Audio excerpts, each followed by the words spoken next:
Okay, welcome to Urban Village Tours Bar Profile, where I profile some of the historic bars and pubs we go to on some of the tours. Today's profile is on the very historic White Horse Tavern. The White Horse Tavern is one of the oldest bars in New York City.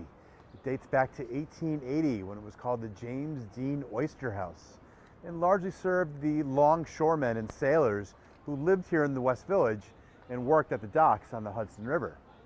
It served this community for many, many years, including during the 1920s, during Prohibition, when it was a speakeasy, one of the many speakeasies that were in the West Village. As a matter of fact, the White Horse Tavern was never raided in all 14 years of Prohibition.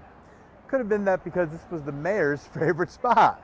James Walker, the night mayor, who loved going out and having a good time and made sure that there were pubs and bars open for that to happen. The White Horse reminded him of some of the old Irish pubs from Kilkenny. Of course, then World War II occurred and things were a little less, there were less things going on. And then after World War II, things would pick up again. Of course, the West Village has always been known about the arts, the bohemians, the writers, the radicals, the poets, and many of them have drank here at this friendly neighborhood bar, including in 1950 a Welsh poet by the name of Dylan Thomas. Dylan Thomas was Scotland's most famous poet.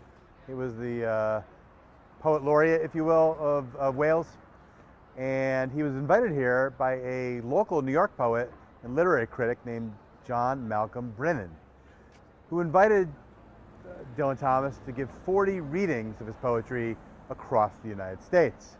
New York would be the first place they would go to, however, and because the White Horse reminded Brennan of the pubs of Scotland and Wales, he chose the White Horse. Thomas did visit places like the San Remo in Greenwich Village, where Allen Ginsberg hung out, but Thomas didn't like that because it was a little too intellectual. He liked more the neighborhood atmosphere that the White Horse provided. So he came here in 1950 and would do a reading. He told stories, old yarns and tales and poetry and so on, and he was a hit. People really enjoyed his attitude and his humor and so on. And Mr. Thomas would be invited again the next year and the year after that. In 1953, things didn't go so well. Dylan Thomas was an alcoholic, and he was having health problems, labored breathing,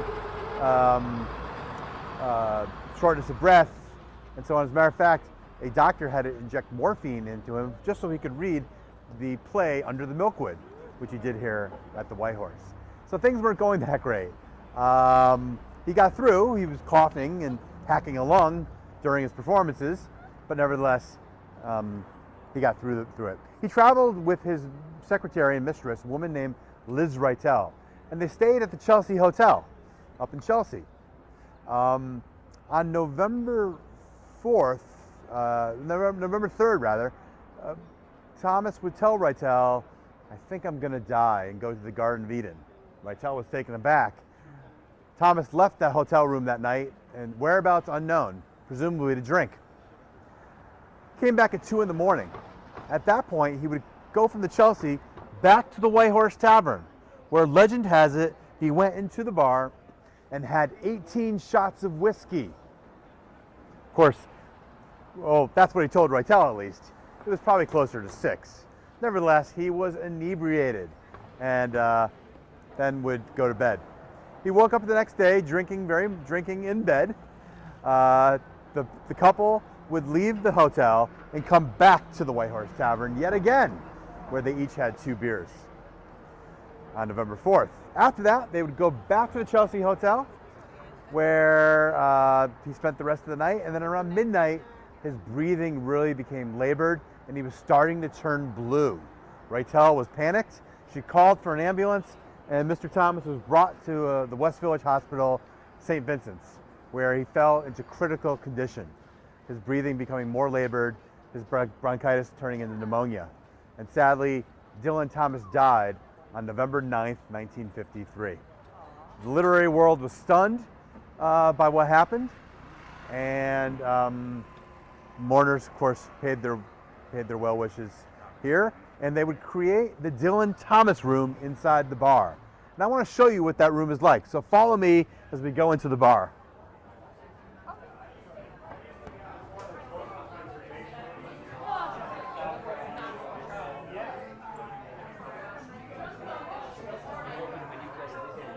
There's the painting of Dylan Thomas.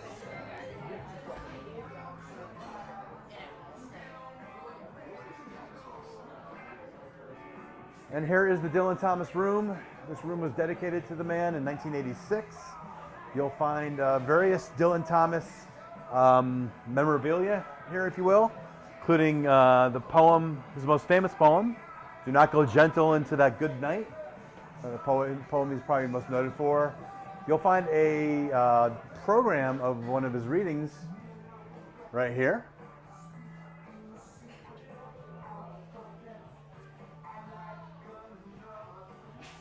And of course, you'll find the painting of him, which is pretty famous, right here.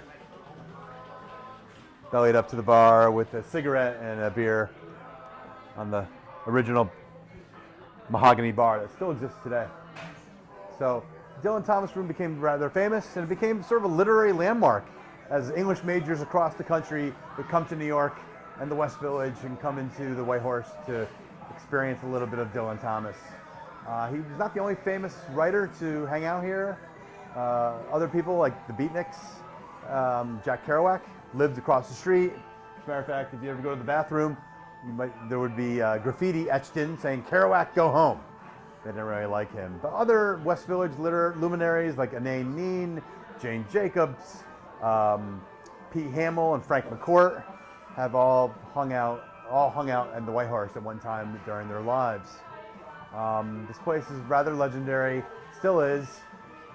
You take a tour, the West Village Prohibition Pub Crawl or the West Village Ghost Pub Crawl, me or one of our tour guides will be sure to bring you here and tell you more about Dylan Thomas, and perhaps maybe even Dylan Thomas might buy you a drink or two.